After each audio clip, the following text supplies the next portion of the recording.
Salut à toi, c'est Hermès, ton moniteur auto-école, enseignant de la conduite et de la sécurité routière. Aujourd'hui, je te propose un examen complet du code de la route, commenté et corrigé. Allez, on perd pas de temps, on commence tout de suite. Question numéro 1. Je roule à 100 km/h. La distance de sécurité est de réponse A, 60 mètres. Réponse B, 100 mètres. Je respecte actuellement la distance de sécurité. Oui, réponse C. Non, réponse D.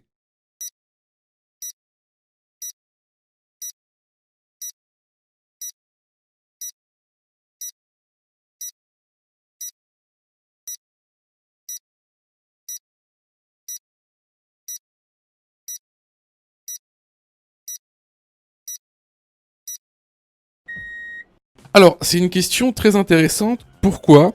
Parce que à l'examen du code de la route, on va te demander de calculer certaines distances. Alors, sache que pour l'examen, tu as 6 distances à savoir calculer. Tout d'abord, la distance parcourue pendant le temps de réaction. Ensuite, la distance de sécurité. Ensuite, la distance d'arrêt. Également, la distance d'arrêt sur sol mouillé. Ensuite, la distance de freinage. Et enfin, la distance de freinage sur sol mouillé. Alors, ici, on va parler de la distance de sécurité. Alors, tout d'abord, c'est quoi la distance de sécurité ? La distance de sécurité, c'est la distance minimale réglementaire qui sépare deux véhicules. Mais à quoi ça correspond exactement ? Ça correspond à la distance parcourue en 2 secondes. Alors, comment on la calcule ? Par exemple, ici, on roule à 100 km/h. Donc, on prend le chiffre des dizaines. Ici, le chiffre des dizaines, c'est 10. Et on va tout d'abord le multiplier par 3. Donc 3 fois 10, 30. Ce chiffre, on va le multiplier par 2. Donc 2 fois 30, 60. Donc à 100 km/h, la distance de sécurité est de 60 mètres. Ensuite, la deuxième question. Est-ce que je respecte la distance de sécurité actuellement ? Pour savoir ça, il faut regarder les lignes de rive à droite. D'accord ? Pour savoir si tu respectes la distance de sécurité dans ce cas-là, il faut que tu aies 2 lignes de rive qui te séparent avec le véhicule qu'il y a devant toi. Or, ici, on voit bien qu'on ne les a pas les 2 lignes de rive. Donc ici, la distance de sécurité n'est pas adaptée. Et elle n'est pas bonne. On ne la respecte pas. Donc, pour cette question, les bonnes réponses sont les réponses A et D. Question numéro 2. Je suis en agglomération éclairée. Je circule. Réponse A, en feu de route. Réponse B, en feu de croisement.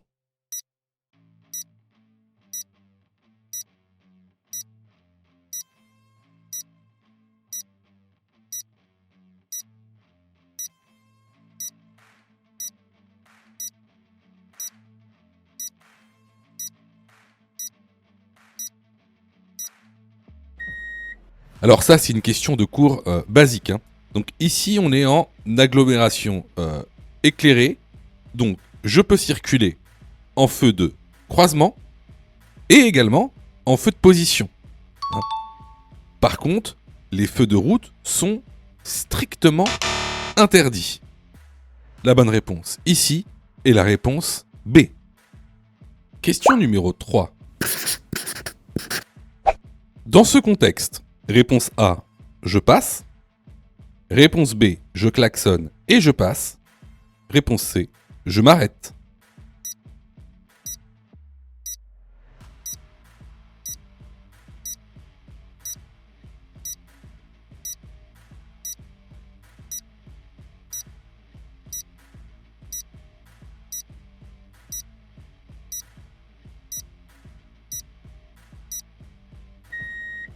Alors ici, tu vois, j'aime beaucoup cette question, elle est très intéressante. Donc là, on se retrouve sur une rue à double sens. Et on a en face de nous un camion qui est stationné en fait sur la chaussée, qui prend la moitié de la chaussée et donc un artisan qui compte, qui a l'air de monter dans son camion. En face de nous, on a une voiture noire qui s'approche de nous. Donc dans ce contexte-là, vous remarquez bien que ça va être compliqué de passer. Parce que si je passe, il va falloir que je morde sur la chaussée en sens inverse. D'accord ? Et je risque de percuter donc la voiture noire. D'accord ? Pourquoi ? Parce qu'on est en agglomération, donc il faut que je laisse en plus de ça 1 mètre d'écart de sécurité entre mon véhicule et le piéton qui est donc un usager vulnérable. Donc ici, il va falloir que je m'arrête, tout simplement. Donc je vais pas pouvoir passer. Hein. Encore moins klaxonner, il est interdit de klaxonner en agglomération, sauf danger immédiat, ce qui n'est pas le cas ici. Donc ce que je fais, je m'arrête, j'attends soit que le véhicule démarre, donc le camion, soit que le véhicule noir en face de moi m'est définitivement croisé. Donc ici, la bonne réponse, et la réponse, c'est je m'arrête. Question numéro 4. Dans cette rue, je risque de rencontrer, réponse A, des vélos en sens inverse, réponse B, des motocyclettes en sens inverse.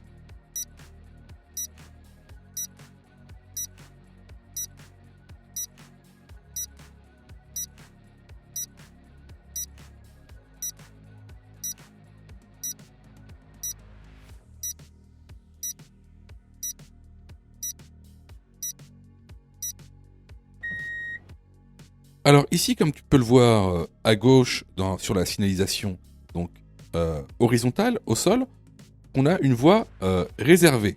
Et on a un petit pictogramme, ici c'est un vélo, qui nous indique que cette voie est réservée donc au vélo.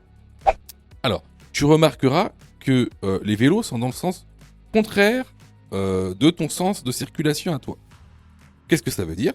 Ça veut dire tout simplement que cette rue est à double sens cyclable pour les vélos.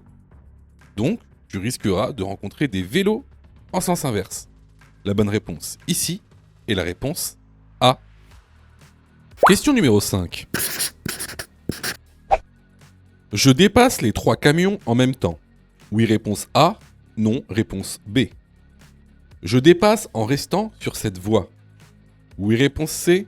Non, réponse D.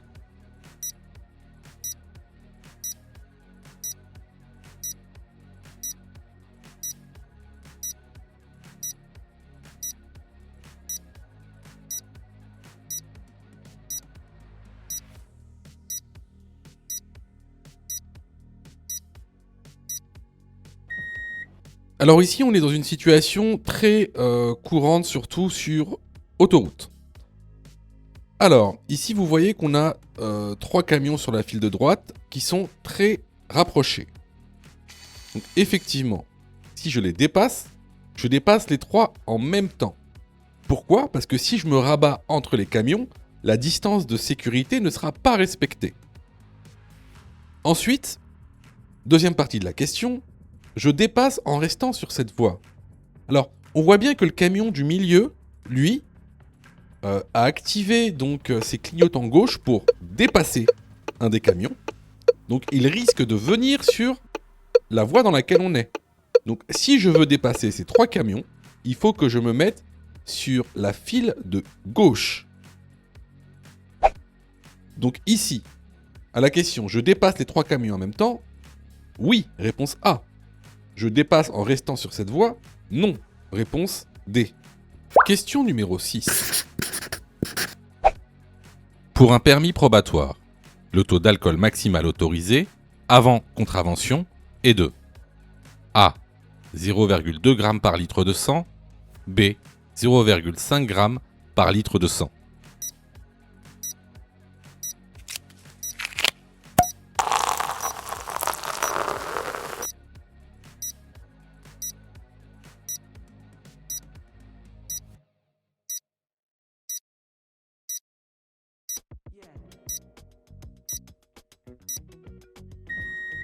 Alors, comme le montre ce document que vous pouvez retrouver dans la formation, donc, le taux maximal autorisé avant contravention pour un permis probatoire est de 0,2 g par litre de sang.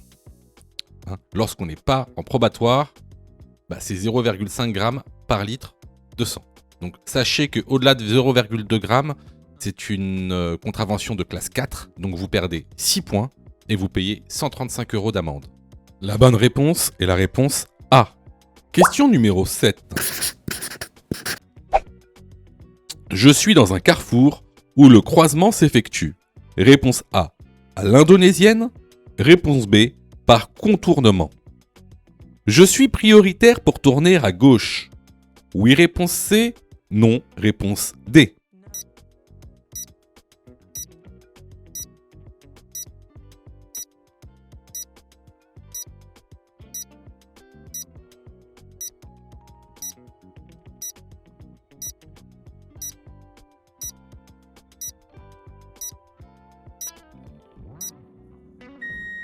Alors, il y a deux types de croisements possibles dans une intersection. Vous avez les croisements à l'indonésienne et les croisements par contournement.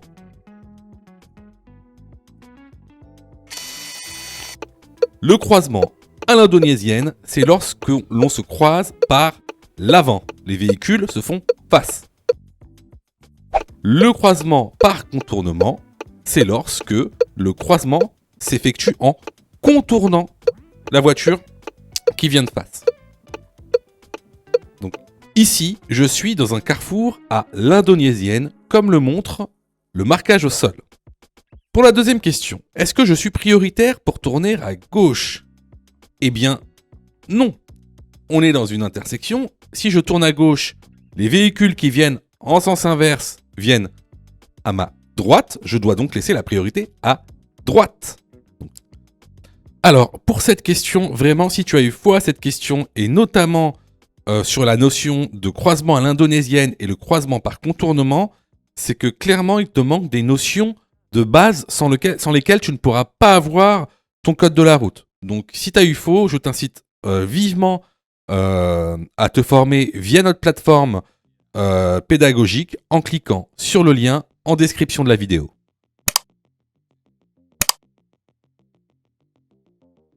Je vois que tu es super motivé pour avoir ton code. Alors, soutiens la chaîne en t'abonnant et surtout en activant les notifications afin d'être prévenu des dernières vidéos mises en ligne. Question numéro 8.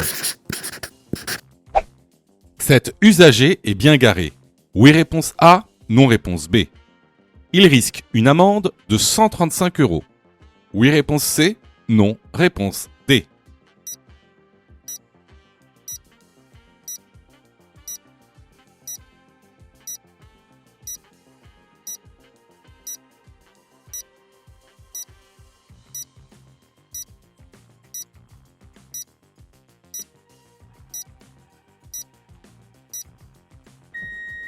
Alors, comme le montre le document que vous retrouverez dans l'information, ici, cet usager commet un stationnement gênant. Pourquoi? Parce qu'il est placé, il est arrêté à un emplacement qui empêche l'accès ou le dégagement d'un autre véhicule. Donc ici, pour cette infraction, il encourt seulement une amende forfaitaire de 35 €. Par contre, si il ne bouge pas son véhicule à temps, il risque une immobilisation, c'est-à-dire une mise en fourrière. Les bonnes réponses ici sont les réponses B et D. Question numéro 9. Dans un tunnel, la distance de sécurité est de réponse A, 2 diodes bleues, réponse B, 3 diodes bleues, réponse C, 4 diodes bleues.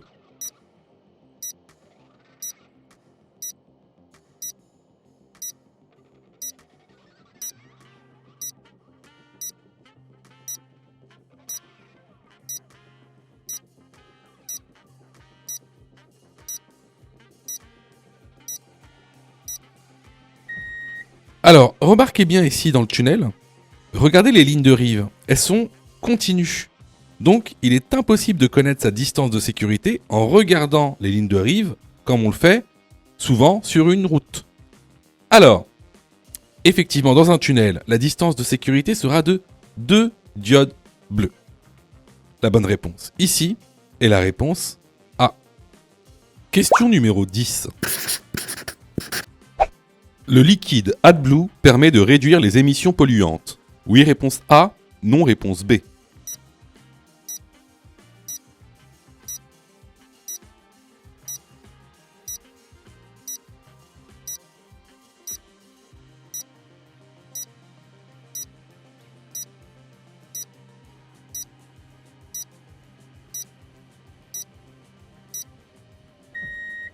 Alors, comme tu peux le voir ici, dans certaines motorisations, à côté de ton bouchon donc de carburant, tu auras un bouchon d'AdBlue.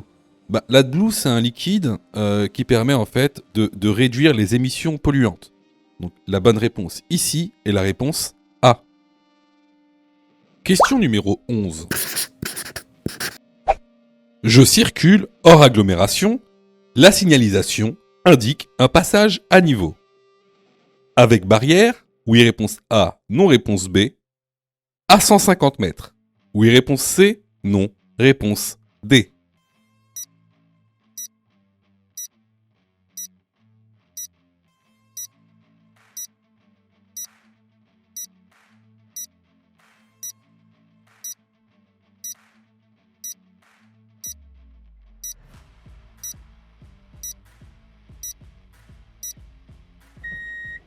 Alors, ici, on a une triple signalisation. Alors, tout d'abord, le panneau triangulaire. Donc, ce panneau indique la présence d'un passage à niveau avec barrière.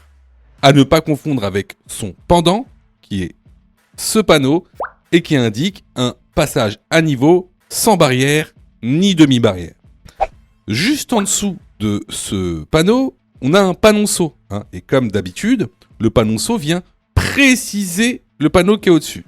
Et donc le panonceau, il nous dit quoi? Il nous dit que ce passage à niveau sera accompagné d'un feu clignotant.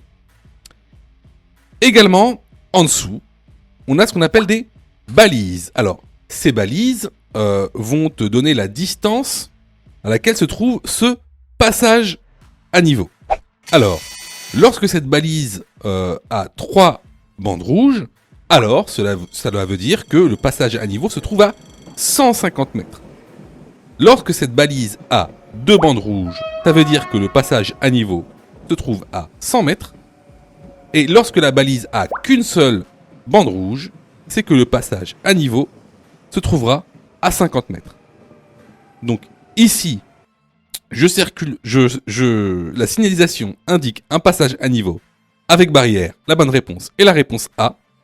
À 150 mètres, la bonne réponse est la réponse C. Question numéro 12. Un véhicule peut avoir 2 plaques d'immatriculation différentes. Oui, réponse A. Non, réponse B.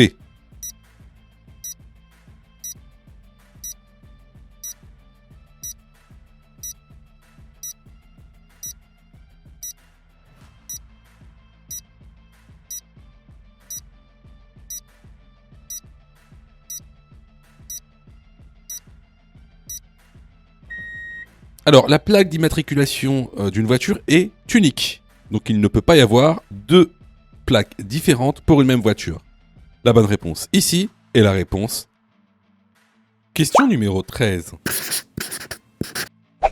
La ceinture de sécurité permet d'éviter l'éjection en cas d'accident. Oui, réponse A. Non, réponse B.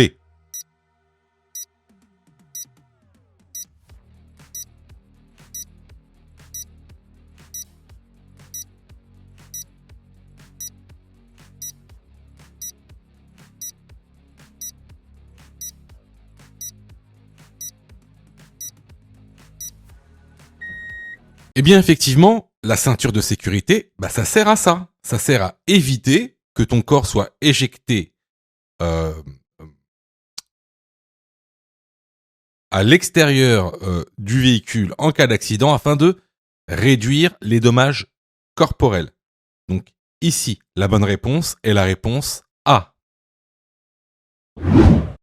Sais-tu que Mon Code de la route est aussi une plateforme pédagogique qui te permet de passer ton examen du code à partir de seulement 9,90 €. Et on a même conçu, spécialement pour toi, un programme qui te permet d'obtenir ton code en un temps record. C'est le programme Mon Code en 10 jours. Avec un calendrier de révision personnalisé, un contenu pédagogique par thème conforme à la nouvelle réforme, des nombreux tests d'examen blanc issus de l'examen officiel, accessible sur smartphone, tablette et PC durant 1 an et en accès illimité. Et surtout, cette formation est 100% remboursée en cas d'échec à l'examen. Alors, si tu souhaites obtenir ton code du premier coup sans te ruiner et sans risque, rejoins notre programme en cliquant sur le lien en description de la vidéo. Pour ça, tu as juste à cliquer sur le lien en description et à choisir ta formule. Question numéro 14. Le niveau de liquide de frein baisse anormalement. Je fais donc l'appoint. Oui, réponse A. Non, réponse B.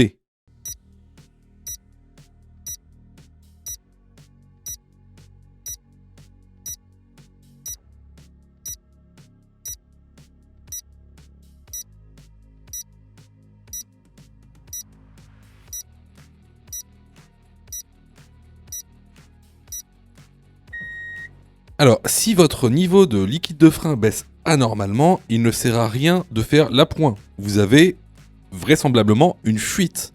Donc, dans ce cas-là, vous allez très rapidement chez un mécanicien.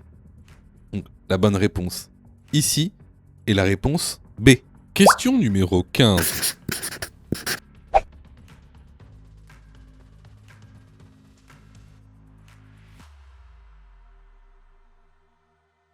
Vous êtes le piéton. Tous les véhicules vous voient nécessairement. Oui, réponse A. Non, réponse B.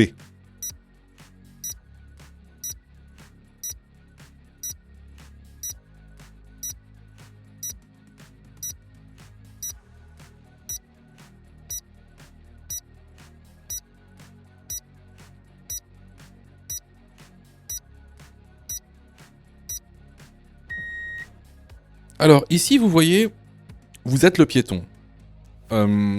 Certains véhicules ne vont pas nécessairement vous voir, notamment ici la voiture qui est juste derrière la voiture noire. Ou alors, ça peut être un motard qui ne vous ayant pas vu, peut contourner les voitures et ensuite venir vous percuter. Ici, la bonne réponse est la réponse B. Question numéro 16. La vitesse maximale autorisée est de 50 km/h. Oui, réponse A. Non, réponse B.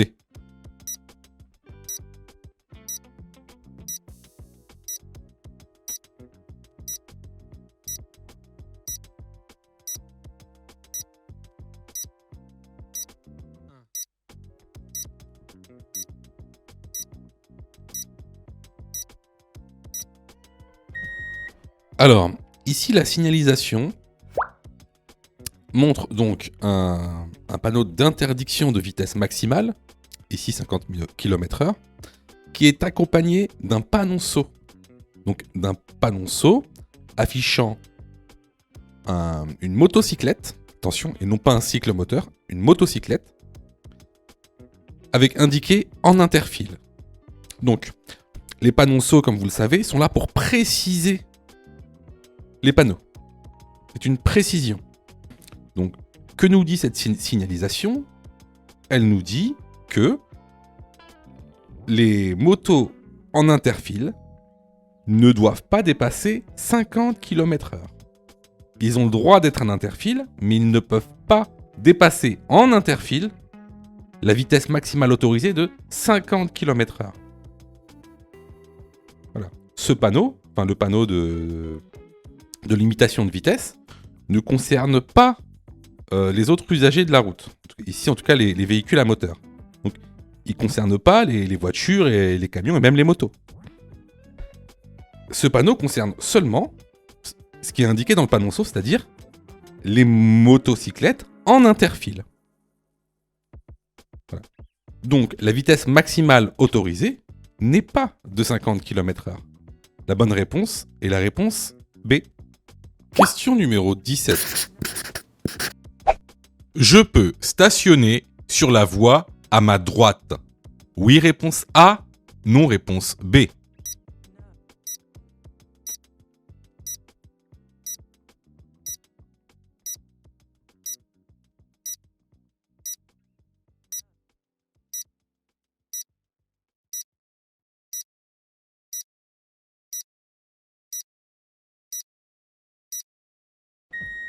Alors, comme tu le vois, ici, la voie à droite est séparée par une ligne épaisse discontinue qui matérialise donc une voie réservée. C'est une voie réservée, donc ce n'est pas la tienne. Tu n'as pas le droit de stationner, ni même de t'arrêter sur cette voie. La bonne réponse ici est la réponse B. Question numéro 18. La voie à ma droite est réservée aux... Réponse A, camion. Réponse B, bus.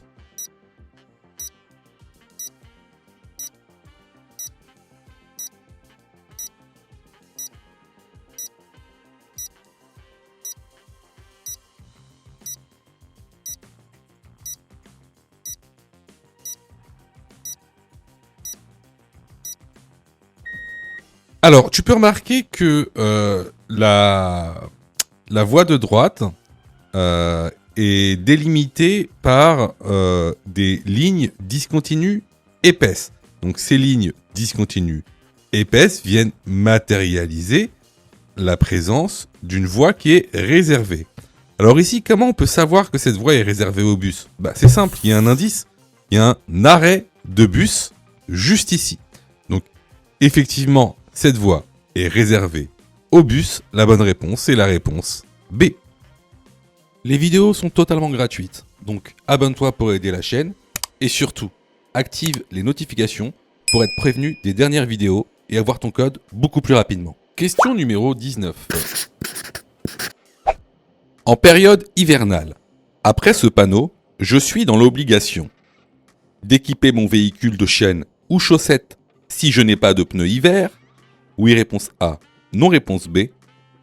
D'équiper mon véhicule de pneus hiver si je n'ai pas de chaussettes ou chaînes. Réponse C. Seulement sur les roues motrices. Réponse D. Sur toutes les roues.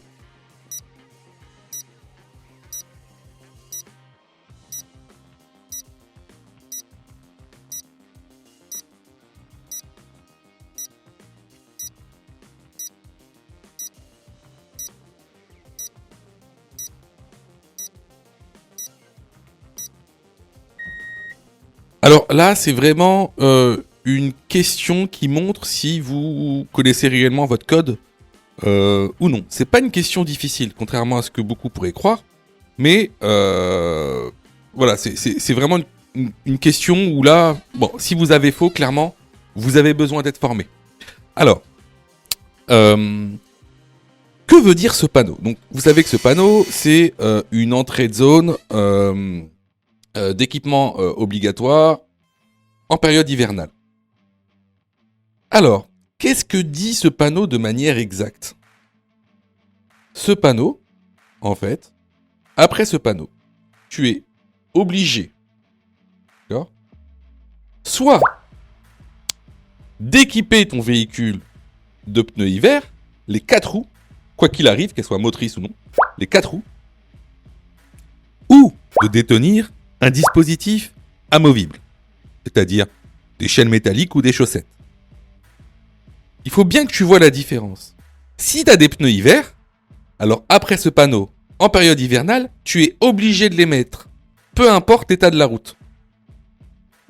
Par contre, si tu as un dispositif amovible, tu n'es pas dans l'obligation de les mettre.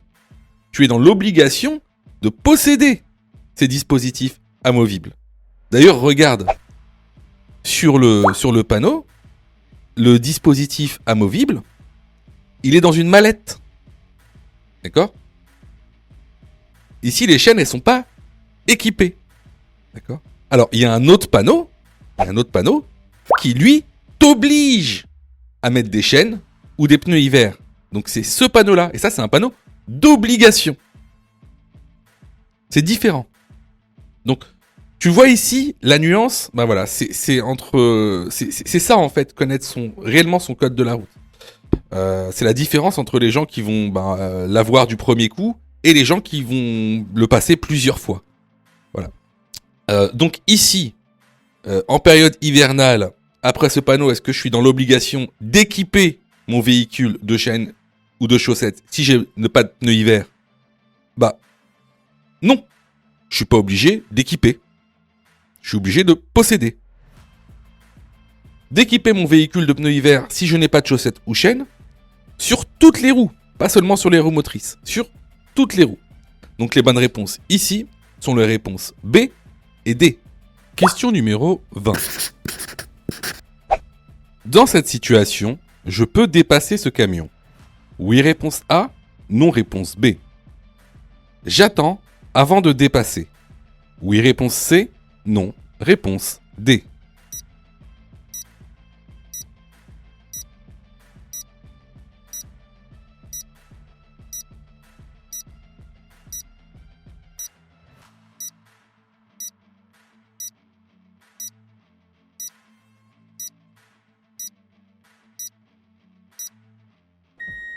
Alors, super intéressante comme question. Déjà, tu vois ici, on est sur une route. Mais quel type de route ? Bon, on est sur une route à double essence avec créneau de dépassement. Créneau de dépassement, c'est la voie de gauche. Ce qu'on appelle une voie de dépassement, si tu veux. Donc la voie de gauche ici, elle sert à dépasser. Est-ce que je peux dépasser ce camion ? Devant moi, j'ai une très très bonne visibilité. Je pourrais dépasser ce camion. Seulement, regarde bien le rétroviseur intérieur. On a déjà une voiture qui est sur la voie de dépassement et donc qui est en train de dépasser d'autres véhicules. Donc ce que je fais ici, c'est que j'attends avant de dépasser. Je ne peux pas dépasser ce camion actuellement. Je vais devoir attendre que la voie soit dégagée. Donc les bonnes réponses ici vont être les réponses B et C. Question numéro 21. Le conducteur est soumis à une baisse de la vigilance plus importante. Réponse A, juste avant le lever du soleil. Réponse B, juste après le coucher du soleil. 3 heures de conduite prolongée de nuit équivaut à une alcoolémie. Réponse C, de 0,8 g par litre de sang. Réponse D, de 0,4 g par litre de sang.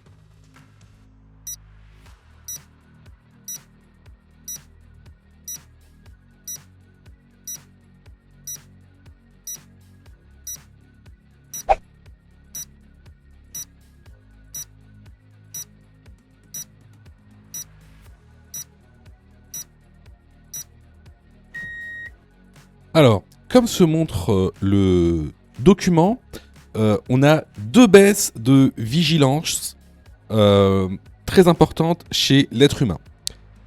Tout d'abord, juste avant le lever du soleil, entre 2h du matin et 5h du matin. Mais également en journée, entre 13h et 15h après le repas. À savoir qu'une conduite prolongée de nuit, notamment plus de 3 heures de conduite prolongée de nuit, équivaut à une alcoolémie de 0,8 g par litre de sang, ce qui équivaut à un taux délictuel. Donc ici, les bonnes réponses sont les réponses A et C. Question numéro 22. Le GPS doit être programmé A. Avant le départ. B. Pendant le trajet. En circulation, il vaut mieux C. Regarder l'écran. D. Écouter les indications.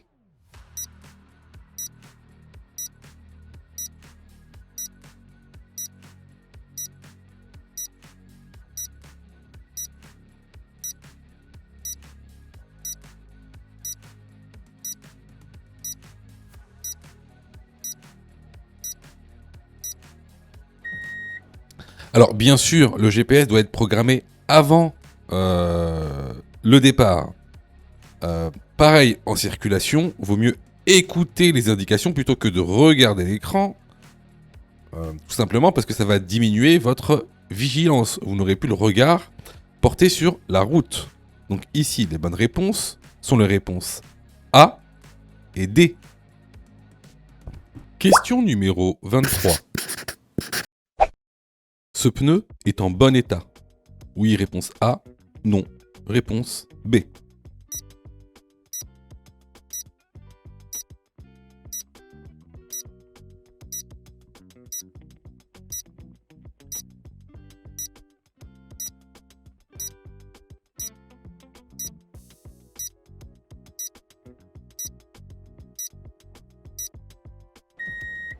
Alors là, vous pouvez voir qu'en son centre, le pneu est lisse. Il n'a plus de sculpture. Il y a quelques petites sculptures sur les côtés, mais en son centre, il n'y a plus de sculpture. Le pneu est lisse, 135 € d'amende. Donc, est-ce que le pneu est en bon état? Non. Réponse B. Question numéro 24. Les cyclistes sont considérés comme usagers vulnérables. Oui, réponse A. Non, réponse B.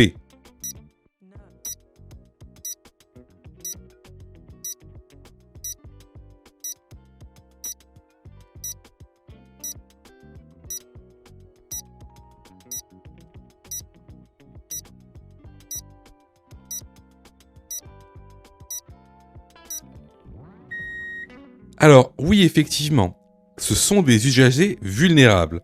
Alors, c'est quoi un usager vulnérable? Un usager vulnérable, c'est un usager de la route qui n'a pas de protection. Alors, concrètement, c'est qui? C'est les deux roues.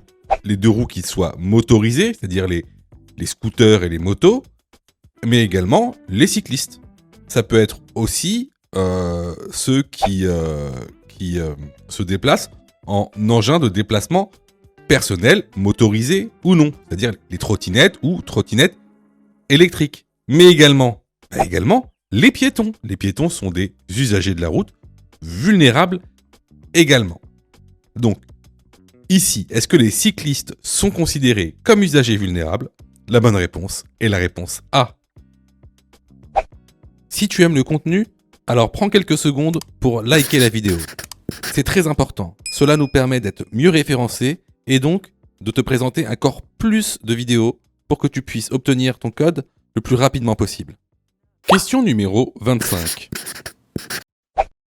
Je prends la voiture d'un ami. A. Je pars directement. B. Je vérifie les rétros seulement. C. Je vérifie tous les réglages.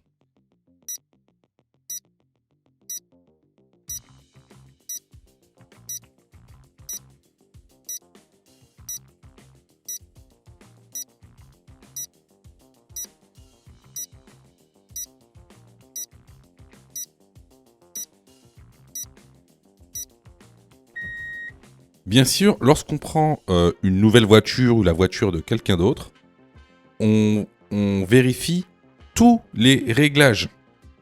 Il ne faut jamais partir directement et vérifier les rétros seul sans avoir par exemple réglé d'abord le siège pour avoir une bonne assise serait totalement impertinent et inconsistant. Donc ici, la bonne réponse est la réponse C. Je vérifie tous les réglages. Question numéro 26. Je suis bien placé pour aller à gauche. Oui, réponse A. Non, réponse B.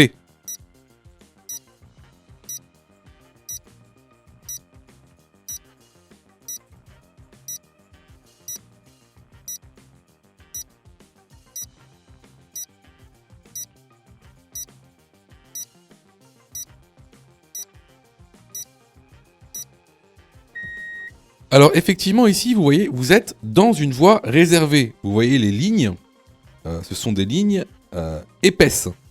Donc vous êtes dans une voie réservée. Alors cette voie réservée, elle s'appelle une voie de stockage. Donc cette voie de stockage, en fait, permet au véhicule de se stocker pour pouvoir aller à gauche à l'intersection. Donc ici, Effectivement, je suis bien placé pour aller à gauche. La bonne réponse est la réponse A. Question numéro 27. La polyconsommation alcool médicaments augmente le risque d'accident.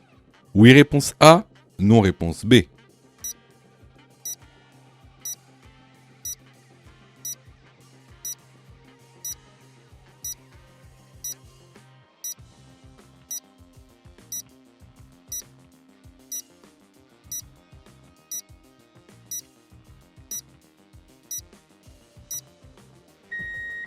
Alors oui, effectivement, mélanger les drogues et les médicaments vont augmenter le risque d'accident sur la route. La bonne réponse ici est la réponse A. Question numéro 28. Le réglage des rétroviseurs peut modifier les angles morts. Oui, réponse A. Non, réponse B.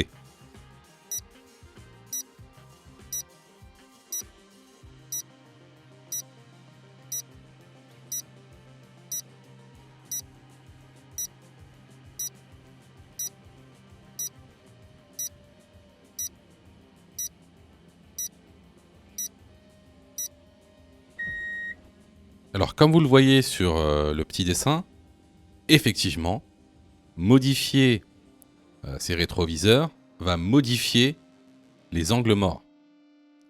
Donc, la bonne réponse est la réponse A. Question numéro 29. Le stationnement est matérialisé par un marquage bleu. Je dois disposer d'un disque bleu sur le tableau de bord. Oui, réponse A. Non, réponse B.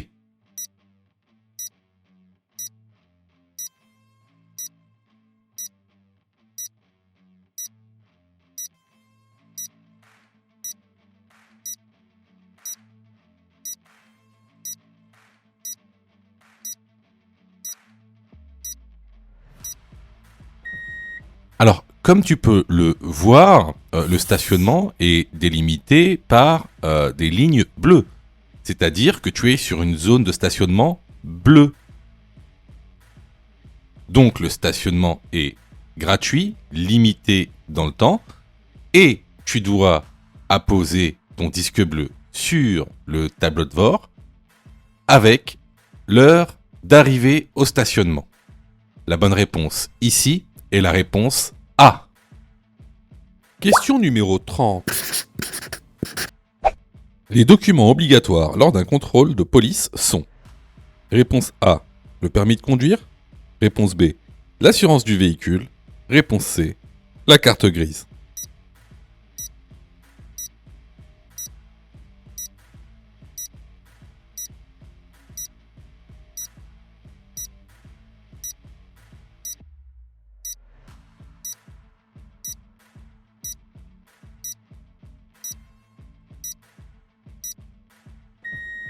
Alors, les documents obligatoires lors d'un contrôle de police sont: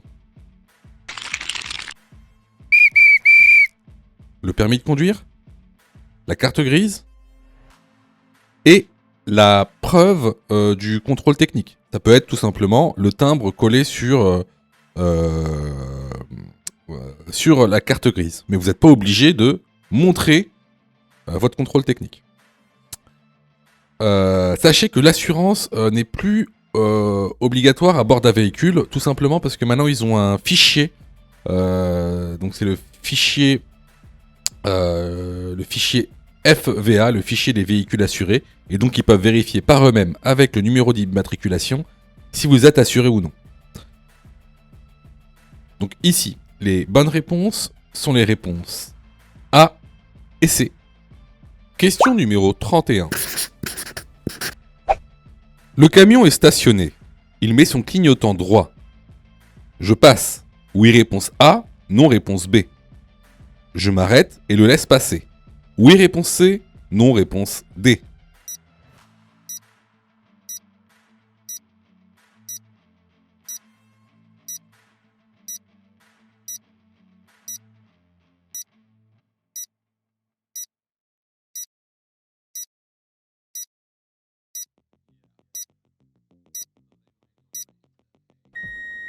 Alors ici, on est dans un cas très courant, Donc on a un camion qui est stationné ou à l'arrêt sur le côté gauche. Donc il met son clignotant pour nous avertir qu'il va prendre la voie et sortir de son stationnement. Sauf que là, vu qu'il sort d'un stationnement ou d'un arrêt, il n'a pas la priorité. C'est nous qui avons la priorité. Donc, ici, on passe. On ne s'arrête pas pour le laisser passer, on passe. Il passera après que moi, je serai passé. Une fois que la voie sera libre, il pourra passer. Mais ici, c'est moi qui ai la priorité. Donc là, la bonne réponse est la réponse. Les bonnes réponses sont la réponse A et D. Question numéro 32. J'ai mon permis depuis plus de 3 ans. La vitesse maximale autorisée est de A. 90 km/h, B. 110 km/h, C. 80 km/h, D. 130 km/h.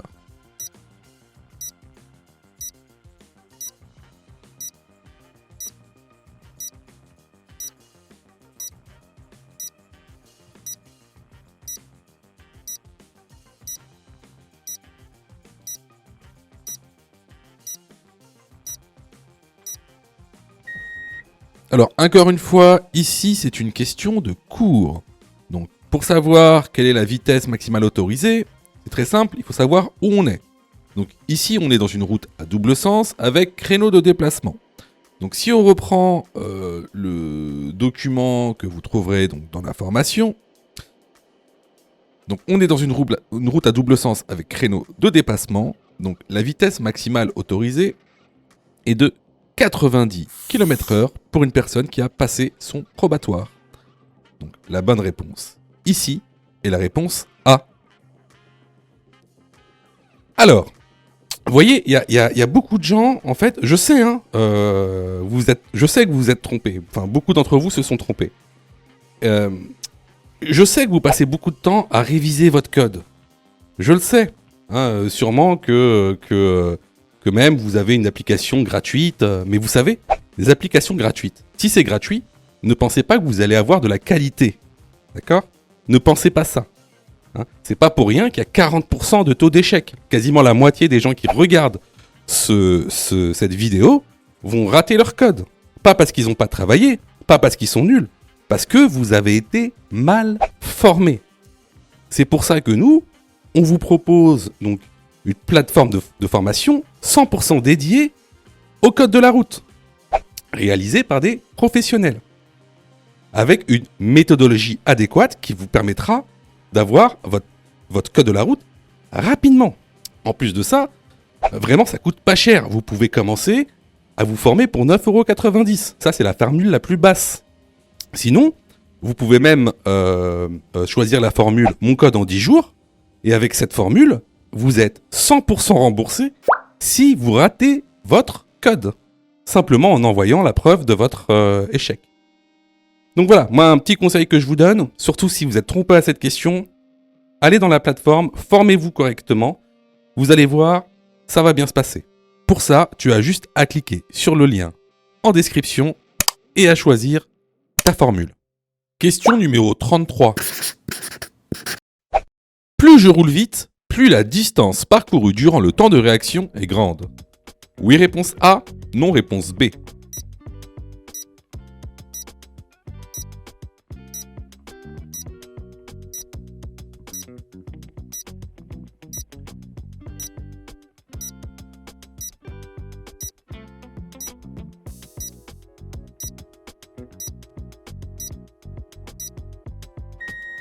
Alors ça, ce sont vraiment des questions récurrentes pour le nouveau code de la route, nouvelle réforme. Faut vraiment que vous maîtrisiez ce sujet-là. Alors, avant toute chose, c'est quoi le temps de réaction ? Le temps de réaction, c'est un temps qui est égal à 1 seconde. Tout le monde a ce temps de réaction-là, dans des conditions normales, bien sûr. Faut pas avoir bu, ni fumé, ni avoir pris de la drogue. Donc, le temps de réaction est d'environ 1 seconde pour un être humain. Pendant ce temps, qu'est-ce que vous faites ? Tout d'abord, vous allez percevoir un danger. Ensuite, vous allez analyser le danger. Ensuite, vous allez prendre une décision. Et enfin, vous allez agir suite à la prise de décision. C'est ce qu'on appelle le PADA. C'est un moyen mémotechnique pour s'en souvenir. Donc, P pour percevoir, A pour analyser, D pour décider, A pour agir. Alors, pendant ce temps de réaction qui dure 1 seconde, lui, votre véhicule, il continue d'avancer. Donc, effectivement, plus votre vitesse sera élevée, plus le temps parcouru pendant ce temps de réaction va être grande. Regardez ce document, par exemple, à 50 km/h, la distance parcourue pendant 1 seconde est de 15 mètres. À 80 km/h, la distance parcourue est de 24 mètres. Et à 130, elle est de 40 mètres. Donc ici, pour répondre à la question, plus je roule vite, plus la distance parcourue durant le temps de réaction est grande. La bonne réponse ici est la réponse A. Question numéro 34. Durant ma période probatoire, le taux d'alcoolémie maximale autorisé est de réponse A, 0,2 g par litre de sang. Réponse B, 0,25 mg par litre d'air expiré. Réponse C, 0,5 g par litre de sang. Réponse D, 0,1 mg par litre d'air expiré.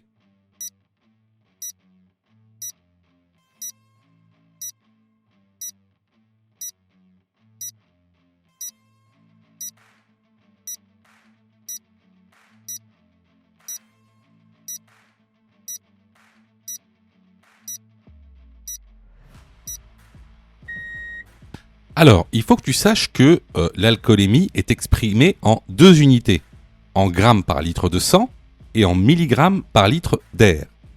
Comme le document que je te montre ici et que tu retrouveras dans la formation, pour un permis probatoire, le taux d'alcoolémie maximale autorisé est de 0,2 g par litre de sang, ce qui correspond à 0,1 mg par litre d'air expiré.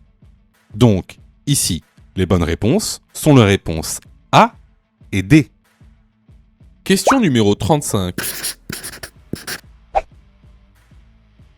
Ce panneau indique une interdiction de stationner du côté pair. Oui, réponse A. Non, réponse B.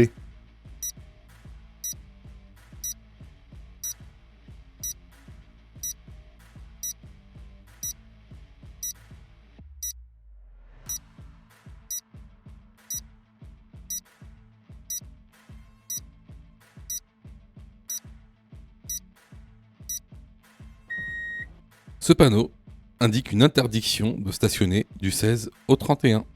La bonne réponse est la réponse B. Je vois que tu es super motivé pour avoir ton code. Alors, soutiens la chaîne en t'abonnant et surtout en activant les notifications afin d'être prévenu des dernières vidéos mises en ligne. Question numéro 36. J'ai la priorité, donc je dépasse le tracteur. Oui, réponse A. Non, réponse B.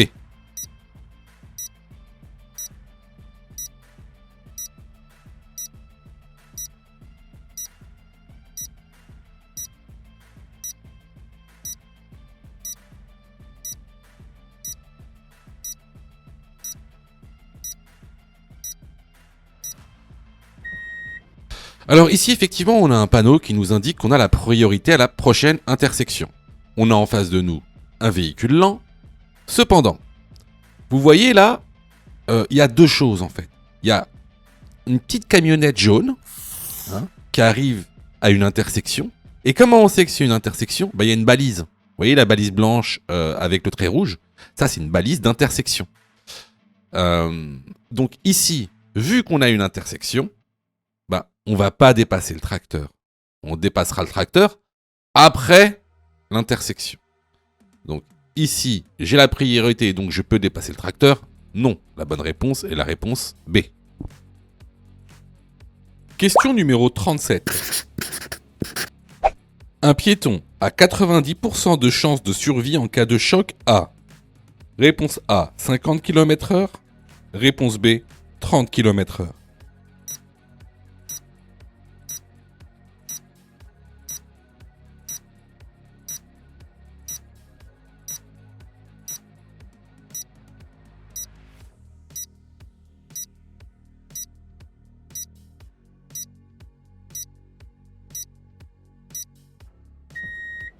Alors, c'est une question qui est souvent posée dans les examens du code de la route.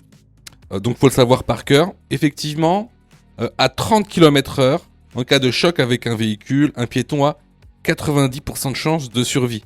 D'ailleurs, c'est pour ça, c'est pour cette raison qu'on a réduit quasiment maintenant dans toutes les villes de France la circulation à 30 km/h en agglomération.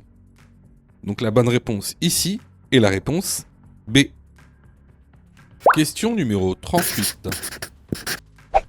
Je suis bien installé pour régler mon rétroviseur. Oui, réponse A. Non, réponse B.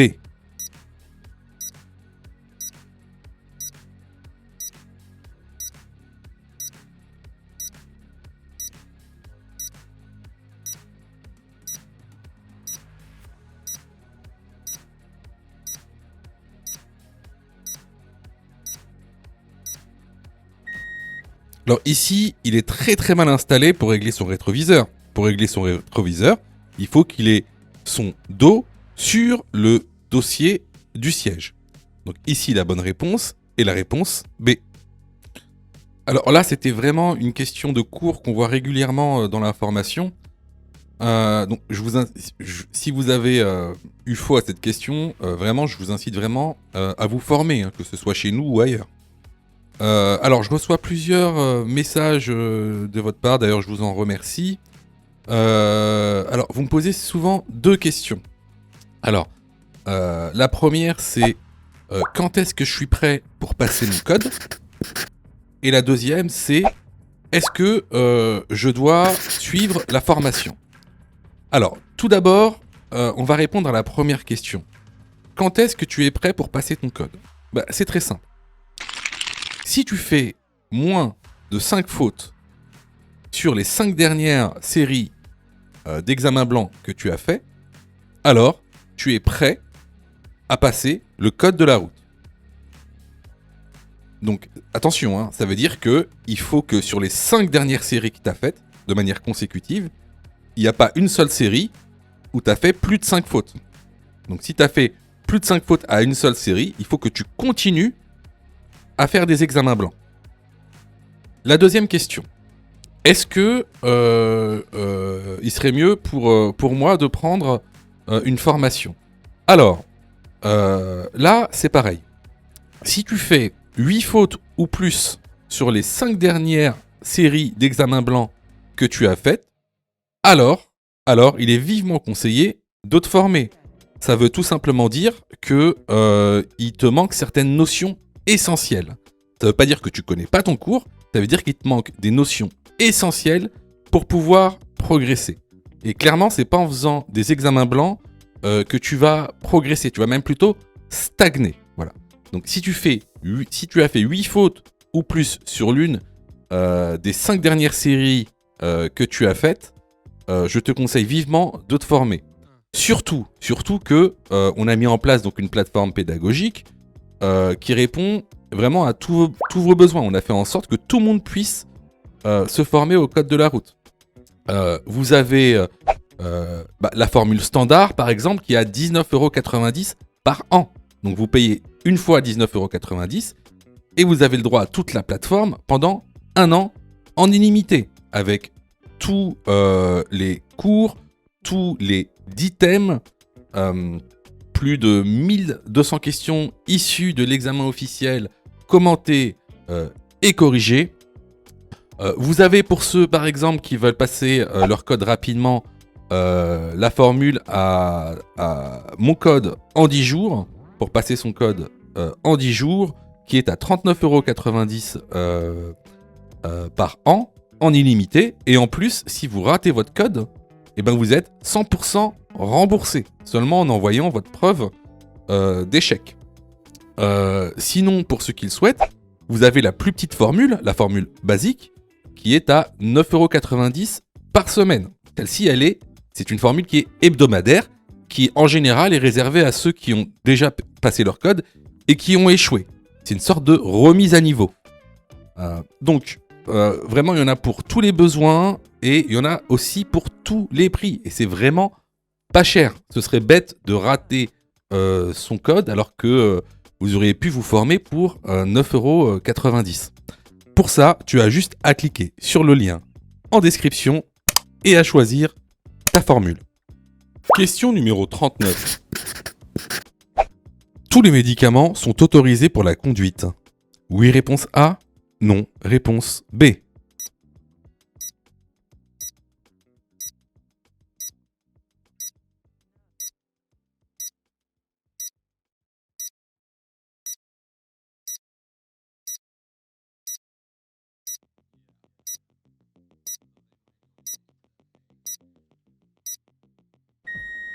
Alors, il faut savoir qu'à l'arrière des boîtes de médicaments, il y a des pictogrammes. Alors, tout d'abord, il y a le pictogramme de niveau 1 qui est de couleur jaune. Celui-ci indique en fait que la conduite est possible. Mais il faut quand même que vous fassiez attention en cas de somnolence et de vertige. Ensuite, vous avez les pictogrammes de niveau 2 qui eux sont de couleur orange. Alors là, pour le coup, avant de conduire, il faut en parler avec votre médecin, votre pharmacien, enfin bref, un professionnel de santé pour savoir si vous êtes apte ou pas. Alors après, il y a le niveau 3. Alors le niveau 3, c'est le pictogramme de couleur rouge. Dans ce cas-là, il est interdit de conduire si vous prenez ce type de médicament. Donc, d'ailleurs, pour reprendre la conduite, il est obligatoire d'arrêter de prendre ces médicaments. Donc ici, à la question, est-ce que tous les médicaments sont autorisés pour la conduite ? La réponse est non. Question numéro 40. Lors d'un contrôle de police, je dois obligatoirement présenter le procès-verbal du contrôle technique. Oui, réponse A. Non, réponse B.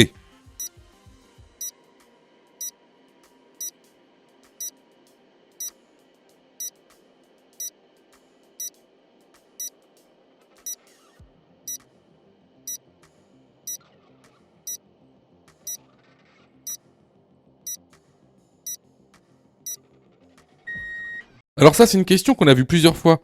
Donc, vous n'êtes pas obligé de présenter le procès-verbal du contrôle technique. Par contre, vous devez présenter une preuve que le contrôle technique est bien valable, valide. Par exemple, en montrant la vignette du contrôle technique. Donc la bonne réponse ici est la réponse B. Si tu as fait 8 fautes ou plus, ne panique pas. Rejoins-nous sur notre plateforme pédagogique en ligne en cliquant sur le lien en description de la vidéo. Tu pourras alors choisir la formule qui te convient. N'oublie pas de liker la vidéo et de t'abonner pour recevoir toutes les dernières notifications. Tu peux aussi continuer à t'entraîner en cliquant sur l'une des vidéos qui s'affichent.